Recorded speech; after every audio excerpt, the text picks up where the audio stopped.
નમસ્કાર, ડીવીલાઈ ન્યૂઝમાં આપનું સ્વાગત છે। ઘોઘંબા તાલુકાના ગમાણી ગામે 3 વર્ષ અગાઉ થયેલ મારામારીના ગુનાની અંદર ઘોઘંબા કોર્ટ દ્વારા એક આરોપીને 2 વર્ષની સજા ફટકારવામાં આવતા ચકચાર મચી જવા પામી છે। બનાવની પ્રાપ્ત વિગતો અનુસાર ઘોઘંબા તાલુકાના ગમાણી મુકામે આજથી 3 વર્ષ અગાઉ તારીખ 6/7/2021ના રોજ બપોરના 4 કલાકના સુમારે ઘોઘંબા તાલુકાના ગમાણી ગામે લવાર ફળિયામાં આ કામના સાહેદને આરોપીએ મા બેન સમાણી ગાળો બોલી ખેતરના શેડા ઉપરનું સાગનું લાકડું અમારું છે તેમ કહી અને અમારું લાકડું કેમ કાપ્યું છે તેમ કહી નજીકમાંથી આરોપી નંબર 1 અને 2 નાઓએ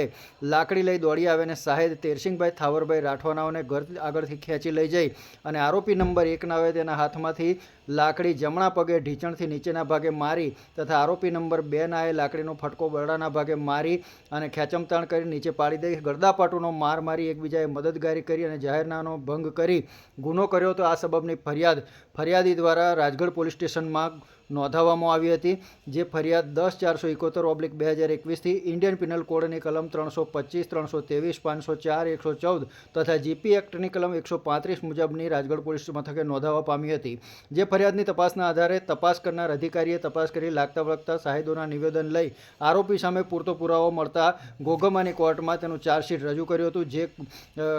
કેસ ઘોઘંબાના મેજિસ્ટ્રેટ સમક્ષ ચાલી જતા આ કામના આરોપીઓ સામે આરોપનામું ઘડવામાં આવ્યું હતું અને કોર્ટની અંદર આ કેસ ચાલી ગયો હતો। જેમાં આરોપીઓ તરફે વિદ્વાન વકીલ શ્રી VM સોલંકી તથા ફરિયાદી તરફે વિદ્વાન APP શ્રી નાઓએ દલીલો કરી હતી અને ત્યારબાદ કોર્ટ દ્વારા આ કામના જે આરોપીઓ છે તેમની સામે સજાનો હુકમ કરવામાં આવ્યો હતો, સજા સંભળાવવામાં આવી હતી। જે મુજબ અંતિમ હુકમ પ્રમાણે આ કામના આરોપી નંબર 1 અમરસિંહભાઈ ભલિયાભાઈ રાઠવા રહેવાસી ગમાણી નાઓએ ફોજદારી કાર્યવાહી અધિનિયમની કલમ 248 અન્વયે ભારતીય દંડ સંહિતાની કલમ 325 મુજબના શિક્ષાપાત્ર ગુનામાં તેઓને તકસીરવાર ઠરાવી આરોપીએ સ્વેચ્છાપૂર્વક મહાવ્યથા કરી અને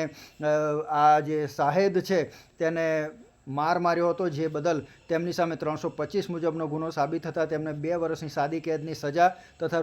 ₹3000નો દંડ ફટકારવાનો હુકમ કરવામાં આવ્યો હતો અને જો આરોપી દંડની રકમ ભરવામાં કસૂર કરે તો વધુ 1 માસની સાદી કેદની સજા કરવાનો પણ હુકમ ફરવામાં આવ્યો હતો। આરોપીઓએ અગાઉ જો જ્યુડિશિયલ કસ્ટડીમાં કોઈ કસ્ટડી ભોગવી હોય તો તે સમયને આ સજામાંથી બાદ કરવાનો પણ હુકમ કરવામાં આવ્યો હતો। કોર્ટ દ્વારા જે આરોપી નંબર 2 તથા 3 છે તેઓને કલમ 325માંથી તેઓની સામે સાબિત ન થતી હોવાથી તેમને નિર્દોષ છોડી મૂક્યા હતા। આ કામના આરોપી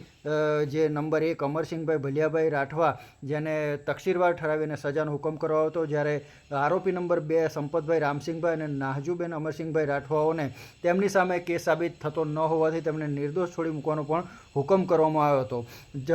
સામાન્ય જમીનના ઝઘડાની અંદર થયેલી તકરારમાં સાહેદને માર મારી ઈજા પહોંચાડવાના ગુનાની અંદર ઘોઘંબા કોર્ટ દ્વારા 2 વર્ષની સજાનો હુકમ કરવામાં આવતા ચકચાર મચી જવા પામી છે। લક્ષ્મણ રાઠવા સાથે ડીવી લાઈવ ન્યૂઝ ઘોઘંબા।